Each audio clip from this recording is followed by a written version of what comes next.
ভূমিতে জন্ম নেওয়ার পর বা পৃথিবীতে জন্ম নেওয়ার পর জীবনে একবার হলেও ভূমি একাদশী করা উচিত। গরুড় পুরাণে উল্লেখিত মাঘ মাসের শুক্লপক্ষের একাদশী তিথিকে ভূমি একাদশী বলা হয়। আর জানেন কি ভূমি একাদশী পালনে কি পুণ্য অর্জিত হয়? সাধুগুরু বৈষ্ণবের মুখে শুনেছি, ভূমিতে পতিত হওয়ার পর অর্থাৎ ভূমিতে জন্ম নেওয়ার পর বা পৃথিবীতে জন্ম নেওয়ার পর জীবনে একবার হলেও ভূমি একাদশী করা উচিত।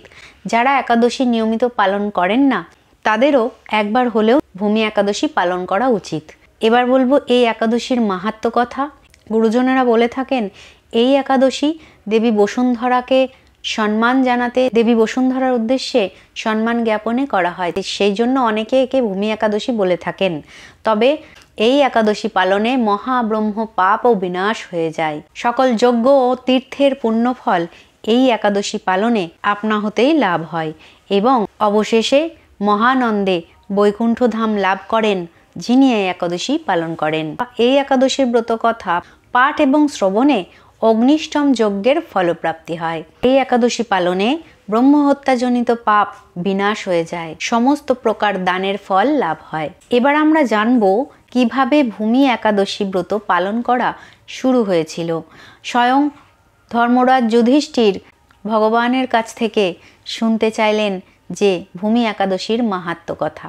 আবার অনেকে এই ভূমি একাদশীকে জয়া একাদশীও বলে থাকেন। স্বর্গলোকে একসময় দেবরাজ ইন্দ্র বেশ সন্তুষ্টির সাথেই বসবাস করছিলেন। অন্যান্য দেবতারাও সেখানে সুখে দিন যাপন করছিলেন। পারিজাত পুষ্প শোভিত নন্দনকাননে দেবতাগণ বিহার করতেন। 50 কোটি অপ্সরা একদা দেবতাগণ এবং ইন্দ্রদেবের সম্মুখে নৃত্য করছিলেন।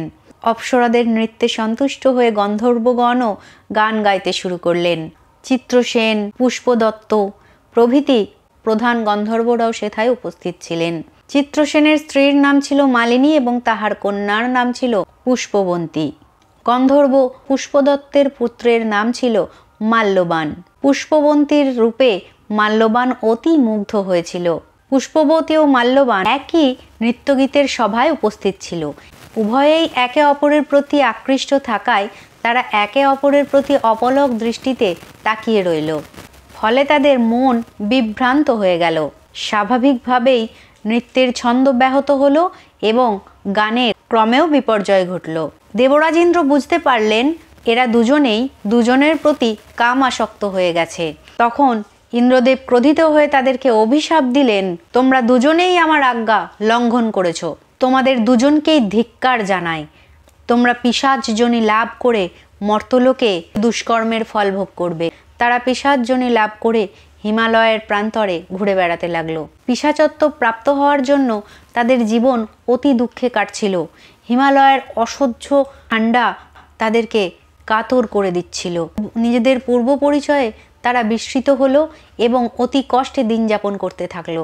একদিন সেই পিশাচ পত্নীকে বলল, আমরা কোনো পাপ না করেও, কোনো অন্যায় না করেও অভিশাপ ভোগ করে পিশাচত্ব লাভ করেছি।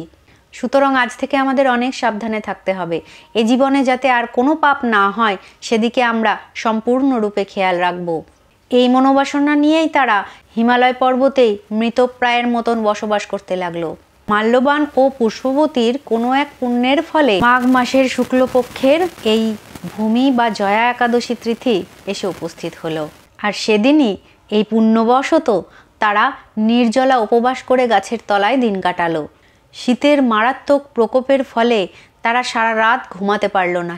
অনিদ্রায় রাত্রি যাপন করলো তারা। পরদিন সূর্যোদয়ের সাথে সাথে দ্বাদশী তিথি এসে উপস্থিত হলো এবং তারা তাদের অজান্তেই পূর্ণ মুহূর্তের একাদশী পালন করে ফেলল। এই একাদশী ব্রতের নিয়ম হলো নির্জলা উপবাস এবং রাত্রি জেগে এই একাদশীর ব্রত পালন করতে হয় এবং তারা পূর্বের কোনো পুণ্য ফলে কাটিয়েছিল সেই একাদশীর দিনটি। এই একাদশী ব্রত পালনের ফলে শ্রীবিষ্ণুর কৃপায় তাদের পিশাচত্ব দূর হলো এবং তারা দুজনেই তাদের পূর্বরূপে ফিরে স্বর্গে ফিরে গেলেন। দেবরাজ ইন্দ্র তাদের দেখে বিস্মিত হলেন এবং বললেন, আমার অভিশাপ থেকে তোমাদেরকে কে মুক্ত করলো?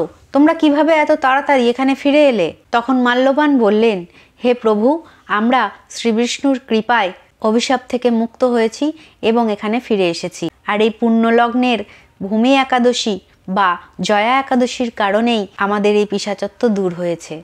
সব শুনে দেবরাজ ইন্দ্র বললেন, হে মাল্যবান, তোমরা আবার অমৃত পান করো। আর যারা এই একাদশী ব্রত পালন করবে তারা শ্রীবিষ্ণুর পূজা সহ সমস্ত দেবতাগণের পূজা করার সমান পুণ্যফল অর্জন করবে এবং তারা হবে কৃষ্ণ ভক্তি পরায়ণ। দেবতাগণও তাদেরকে মান্যতা দেবে। এভাবেই এই একাদশী মাহাত্ম্যপূর্ণ হয়ে উঠেছিল। যে একাদশী পালন করে তার প্রতি ভগবান শ্রীবিষ্ণু অত্যন্ত প্রসন্ন হন, কারণ ব্রতের মধ্যে শ্রেষ্ঠ ব্রতই হলো একাদশী ব্রত। আর আপনারা কে কে এই একাদশী ব্রত পালন করেন অবশ্যই কমেন্টে জানাবেন। সকলে খুব ভালো থাকুন, সুস্থ থাকুন। রাধে রাধে।